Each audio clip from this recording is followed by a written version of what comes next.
Anthony Bourdain loves to say he has the best job in the world. With all the fun I had this summer, I'd have to disagree. Bouncing around the country and shooting with people who are at the top of their game is by far the most fun I've had. But this right is bigger than me having fun. It's the symbolic and literal foundation of this country and the inherent right of self-preservation. Yeah. So upon my arrival back to Dallas, I put out a post on social media for a meetup to have a conversation about what we're gonna do to defend the Second Amendment. I think for me, it was realizing that it's so much more than just a tool for hunting. Having a firearm isn't just about putting antlers on the wall. It can be about self-defense. I didn't like feeling vulnerable. I've never been someone that's weak or scared. Growing up on a dairy farm, Dad raised me to take care of myself. And I realized, well, I have Band-Aids in my purse. If anybody gets cut, I have a fire extinguisher, but I didn't have any way to protect myself. A gun is a tool. There are other things out there that you can actually use to protect yourself. But having that force equalizer, having a gun is great. You have to be your first responder. You have to actually take responsibility in protecting your life. And the only way to do that is by training, going out there seeking that knowledge. Coming from the UK and South Africa, I've seen how people do not care if they don't have a stake. Get as many people educated, get them into guns, we have a lot more supporters. So how do we as a community talk to people in such a way where, yeah, sure, the gun is there to protect you. That is a large part of it. But how do we impart what we get out of firearms to the rest of the world? I actually had the pleasure of teaching 2 turbo liberals how to shoot. And their thing was, why do I need a gun? Because the cops have guns. You only need a gun if bad things are gonna happen. So if you don't have a gun, then bad things will happen. Something goes wrong, you call the cops. So I was like, okay, we're sitting here, we're in this building, it's after hours, we're the only 2 people here. Somebody comes in that door right now and decides that they want to kill both of us. Would you rather me have my phone or a gun? And you could see it. It goes off. You can see it in their eyes. Because what you've done, you've taken and you put them in the situation. And there's no denying the reality of that situation. My sincere thanks to all of you for coming out and sharing your stories and opinions. You all had a ton of awesome things to say, but we didn't have time to show everything. Welcome to my world. But just showing up and sharing your appreciation for firearms and your passion for defending them was a show of power. As long as gun owners follow your lead and go beyond their everyday jobs and obligations and hunts and range time to speak out for this right, no one will ever be able to take it away from us. As a fellow gun owner, as an American, as someone who wants to raise a family and be free to defend them, someday, thank you.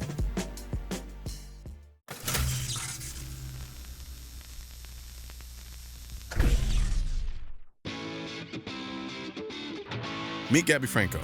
If you haven't already, you might have seen her competing on Top Shot, or shooting pistols in the Olympics, or fighting for the Second Amendment as my fellow commentator on NRA News.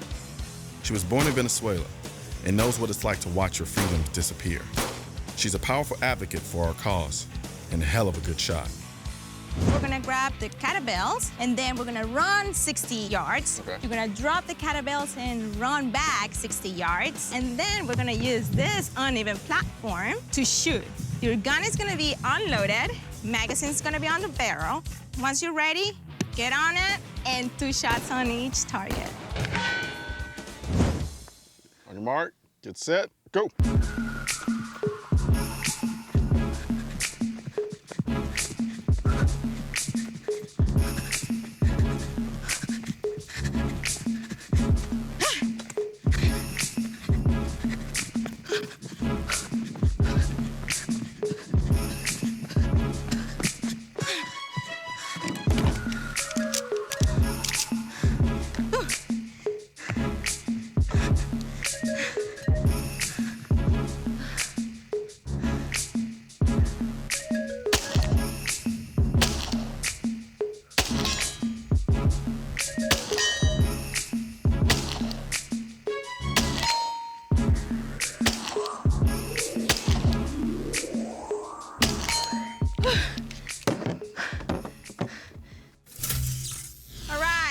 On your marks, set, go!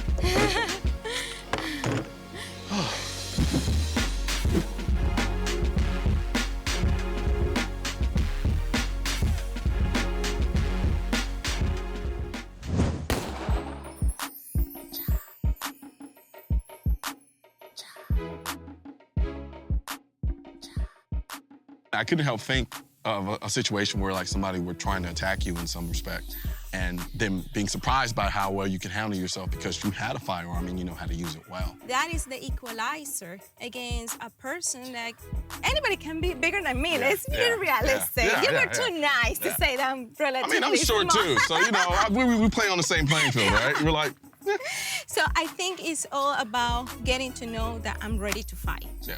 Back in Venezuela, in the university, I took the easy way, which was the wrong one because the avenue was in construction, so it was empty. As I'm walking, I'm listening to music, I saw a guy, he passed me, and then this guy hugged me, and he had his hand like this, and he said, if you scream, I'll kill you. I was 19 at the time. I was actually to go to the Olympic Games. I was already... So you were already a shooter? I was a shooter, but as an Olympic shooter, right? I knew what a firearm in my head looked like. Yeah. So I said, you have no gun. And I used to have a thick leather notebook, and I just tossed the notebook to him. Really? He tried to grab me, and then I started screaming and running for my life. And right now I have my conceal and carry, and I wouldn't think twice. Yeah. I didn't have it at that time because I couldn't, but you know, it's all about protecting your life, protecting your family. It's the same thing that I try to communicate to a lot of people that ask me, why do you carry a gun, why do you carry a gun? It's because I love my life, I enjoy my life, I love the people in my life, and I want to protect it the best way I can.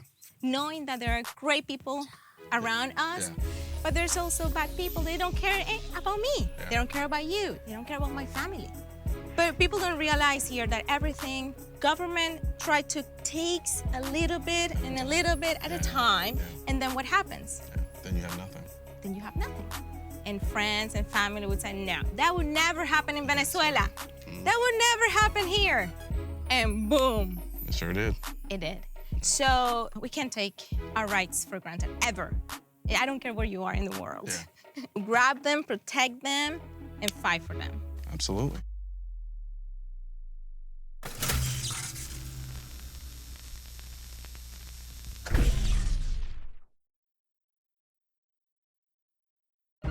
Welcome, citizen, to a better world, a safer world, a world where you have nothing to hide and nothing to fear.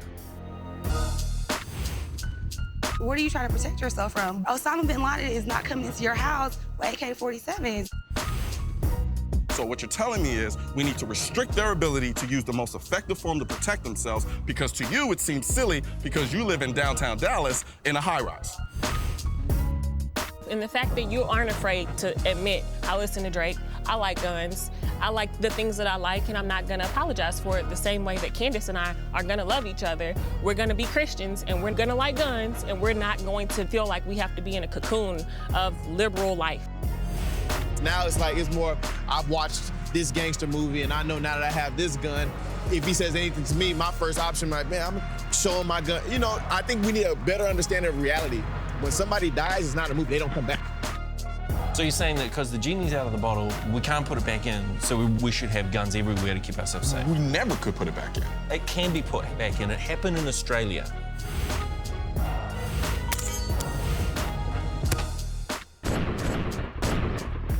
I promise you, if somebody walked into this building right now and started shooting, the last thing you're gonna think is to grab your phone and call the cops.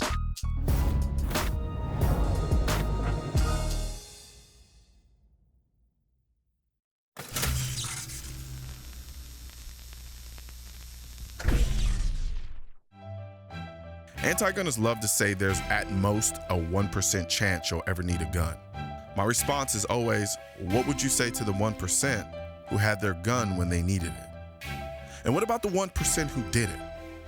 Meet Danny and Spencer, two normal guys living in Dallas, and two guys who might not be here today if it weren't for their firearms. We walked right out of those doors that we just walked out of, and I'm kind of glancing around. Everything seems fine, you know. We started heading to my car. It's parked right where I'm parked tonight.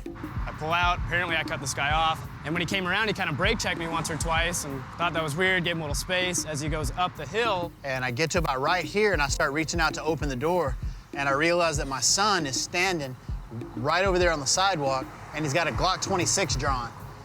He kind of turns a little bit, blocks a single lane. I'm thinking, that's strange. But I was already in the process of opening the door. Lights came on in the car, and there's this guy laying in the floorboard of the car right there with a knife. So he stops, I'm 2-3 car lengths behind him. That's when I see him, he's aggravated, he gets out of his car. My son was on the phone with police, giving him a clear description of what was going on. Immediately, that's a red flag for me. So I pop my glove box open where I keep my .45. I tell the guy, I'm like, shut your mouth, get your hands up, don't move your hands. And then I see him open the back door of his car, and I see a baseball bat come out, and that's a shit hits the fan situation for me. So I did immediately draw the weapon. All of a sudden, I hear woo, woo, woo, woo, just super fast coming the wrong way down the street. And I'm thinking, and I'm looking over, cops have their guns drawn this way. Dallas Police Department, I'm coming up behind you. And I'm like, and all of a sudden I feel a hand on my shoulder, and he says, step to the side. And so I stepped to the side, and he said, I got this. He says, you okay? I said, I'm fine. He goes, go ahead and reholster. And I was like, this is cool. So I just kind of reholstered, and they drug him out and arrested him. As soon as he saw me drawing up, that's when he backed off, threw the baseball bat, and then drove off. And for me, it was an intense situation. It's the first time I've had to draw my weapon in any sort of real-life scenario. But luckily, the situation was resolved without, in my opinion, without any violence.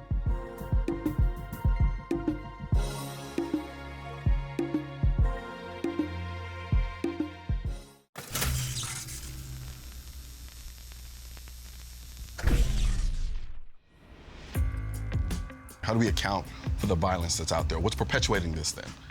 Because if it's all of these good people with guns that aren't committing violence, why do we still have the level of violence that we have? We can't have a real conversation about violence because you put the word gun in front of you.